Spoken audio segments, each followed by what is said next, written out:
نص معلقه صغيره من الكمون، معلقه كبيره من الملح او معلقه الا ربع حسب الذوق او حسب ما انتوا حابين. هقلب الدقيق مع البهارات كويس جدا.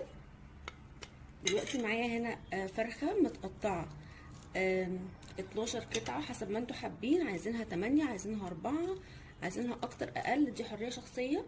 هنزل عليها بقى بالدقيق والتوابل اللي معايا كده بالشكل ده كده، وبعدين هقلبها. انا عايزه كل الفراخ اللي معايا تتغلف بالدقيق والتوابل. هقلب من تحت لفوق بالشكل ده كده. قلبت الفراخ بتاعتي كويس جدا واتشربت التوابل والدقيق زي ما احنا شايفين كده. دلوقتي بقى هنروح على طاسه على النار. دلوقتي بقى في الطاسه هحط معلقه كبيره من الزبده وعليهم معلقه كبيره من الزيت. دلوقتي بقى هنزل بالفراخ بتاعتي تاخد صدمه، المفروض كنت استنى شويه لحد ما الزيت والزبده يسخنوا اكتر من كده، بس مفيش مشكله. هنزل بالشكل ده كده. دلوقتي الفراخ اتحمرت معايا على الجهتين. معايا نص معلقه من الثوم وحبايه من البصل متقطعه صغير.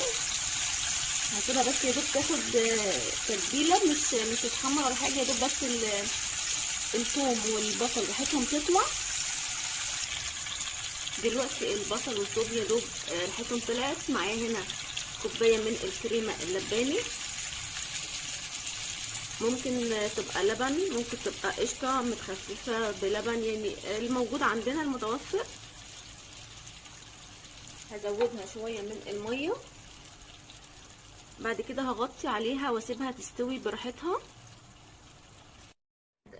نص ساعه تقريبا هحط حبايه من البطاطس المكعبات.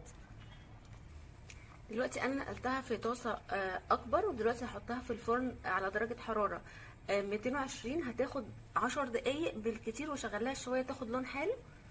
الفراخ بتاعتنا بعد ما طلعت من الفرن رشه بسيطه كده من اي خضره عندنا.